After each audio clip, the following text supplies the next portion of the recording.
And we've been talking a lot lately, Dibs, about Brock Purdy, and you were bringing up something there towards the end of that last segment that's interesting to me, talking about Brock Purdy's future contract, because the 49ers, you and I both agree, even if Brock doesn't take a step forward next year, he's still this team's quarterback of the future.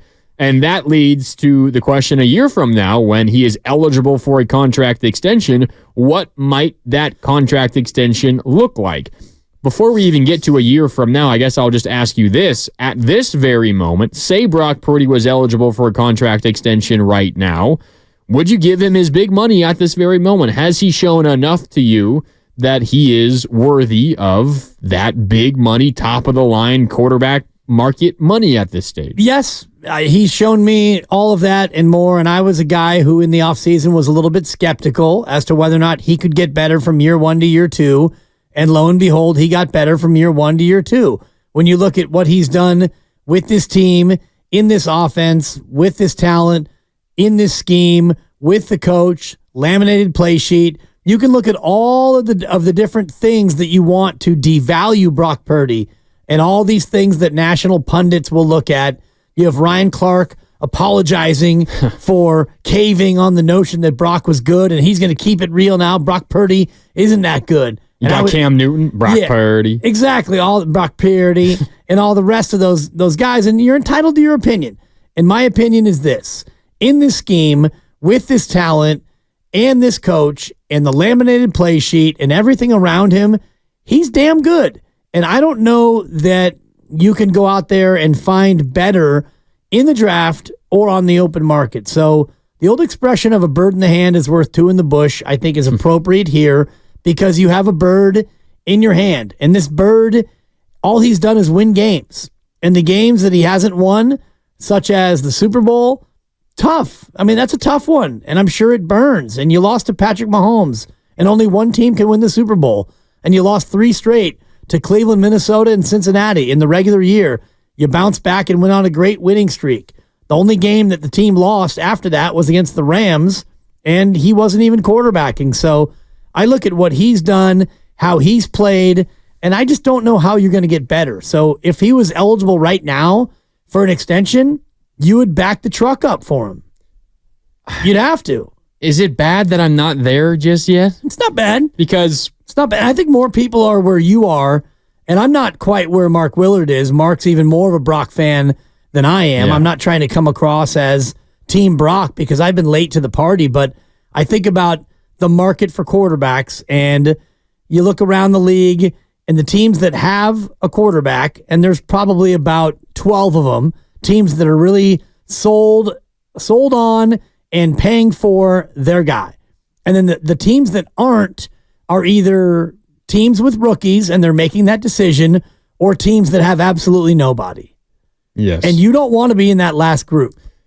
Correct, but there's also another subcategory where I would be a little fearful, not that I think it's going to happen, but I would be a little fearful of Brock Purdy being part of this group. So we can use some examples from this past year, both on the positive and on the negative. What's the quickest way for a team who is previously not good, the quickest way for a not good football team to suddenly be good and competitive? It is to acquire, whether it's through the draft or whatever, a young quarterback. C.J. Stroud. C.J. Stroud is the perfect example. Jordan Love is the other. Yep. You and the Packers are a little bit of a different example because they were still pretty decent even before Love because they had a great quarterback before him as well. But the expectations for the Packers this year were relatively low. And then Jordan Love came in and was pretty decent early and was very good late. And suddenly they are one of the best teams in the NFC as a result. The Houston Texans were expected to do absolutely nothing last year. They won their division and they won a playoff game. And then they lost to the Baltimore Ravens. No shame in that. They came out of nowhere. Yeah, they had a great draft otherwise, but C.J. Stroud was the driving force behind that. And now they look like they're going to be a perennial player in the AFC. And it is a very packed and competitive AFC, but Houston's future is as bright as almost any's in the league right now. It's because they have a young quarterback who, just like Brock Purdy is on a very cheap rookie contract. Now, the flip side to that is, what's the quickest way from going competitive or from going decent to bottoming out? It is overpaying a quarterback who you think is your guy and then turns out to not be your guy. I think of the New York Giants, who are paying Daniel Jones, $40 million a year? Yep. And if they want to get rid of him, tough luck. No one wants him. You're going to just have to cut him and pay him what you owe him. You want to keep him? Okay, you're going to be stuck in mediocrity. I think of the Denver Broncos, who were trying to become relevant again, and they gave Russell Wilson the world, and now they're paying him nearly $40 million to go play for somebody else, and they're in salary cap hell as a result. So the reason why I'm hesitant isn't because I don't believe in Brock, but one of the things that can ruin this era of 49er football and can tear apart all the talent that you have gathered is overpaying a quarterback that you aren't totally sold on just yet. And I know it's kind of a cop-out for me because I specifically asked the question,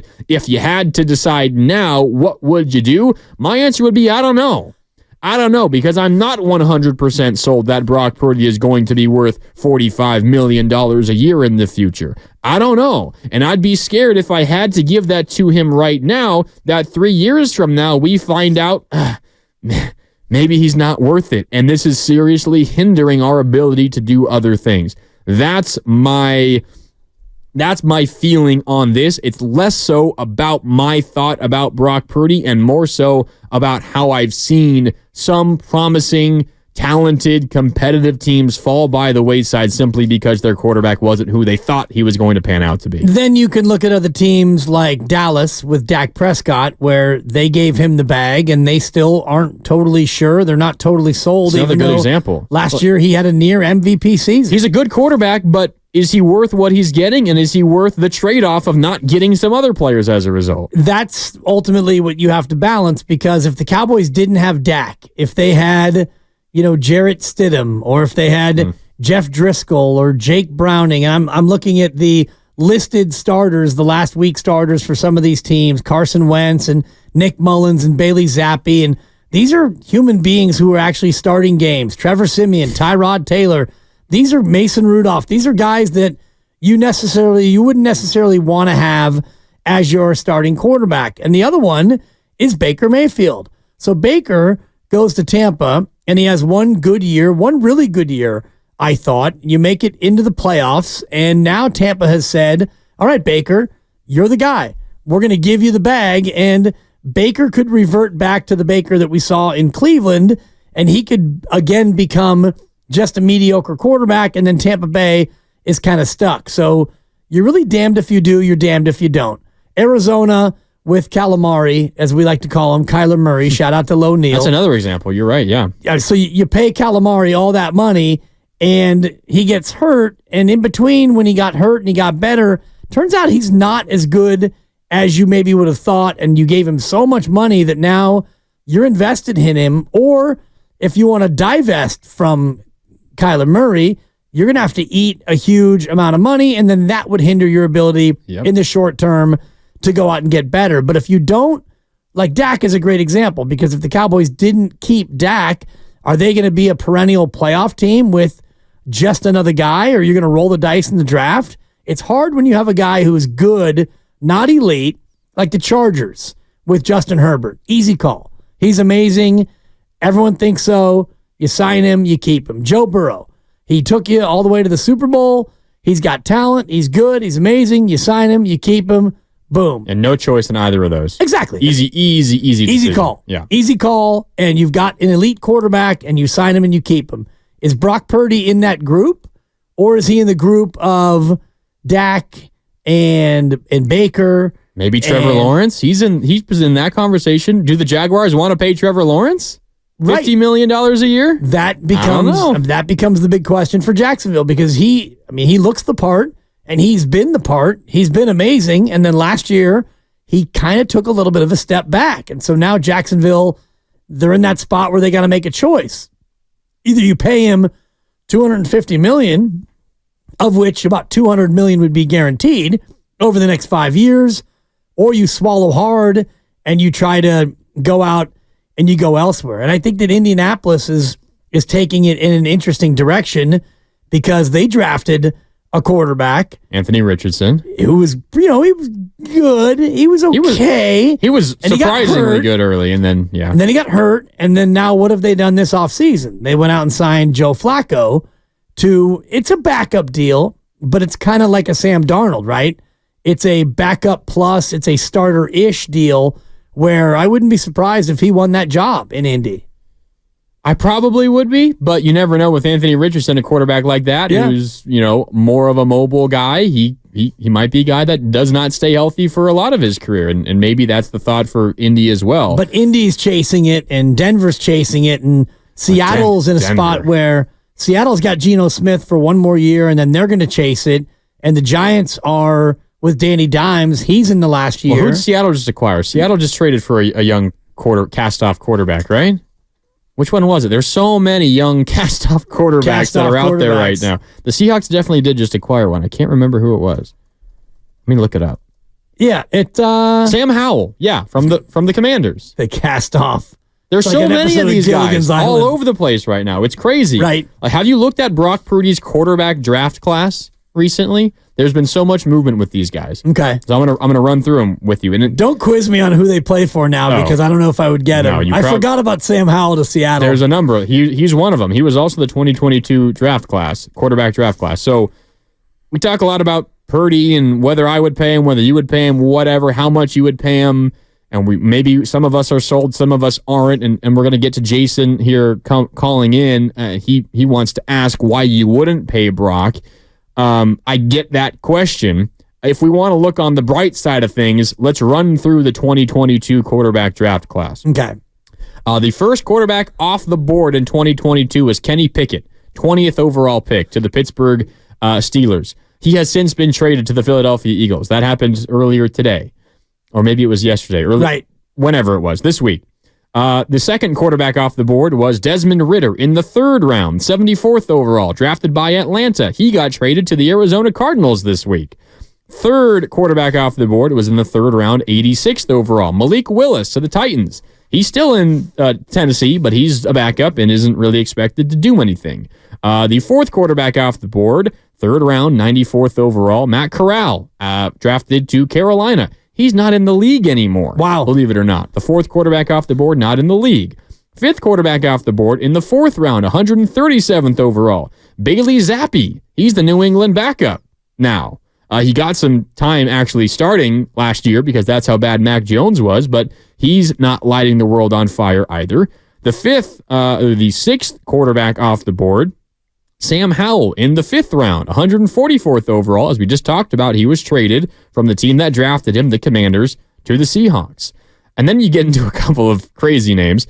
The seventh quarterback off the board in the seventh round, 241st overall, Chris Olajuwon, if I'm pronouncing that right. Yeah. Drafted by the Pittsburgh Steelers. So they drafted two quarterbacks that year. He never played for Pittsburgh. He's currently actually a backup on the Chiefs and just won a Super Bowl.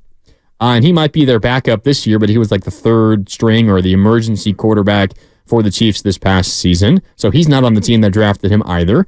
And then the second to last quarterback drafted also in the seventh round, 247 overall, Skylar Thompson with Miami. He might be one of the other actually more recognizable names because he actually started a playoff game for Miami last season. No, that's right. When Tua went down. The Dolphins were actually in that game in Buffalo, and it was Skylar Thompson at the helm, and he got a decent run last year because of all of Tua's injuries. And then you have the final pick of the draft, the last quarterback off the board, Brock Purdy. So you got a bunch of guys who are not on their current teams, who are backups, who are out of the league entirely, and then you got Brock Purdy. The only starter, right? The only starter. And I guess Zappi, some have had opportunities will duel to start with Jacoby Brissett for that job, but Brissett is the expected starter in New England. So.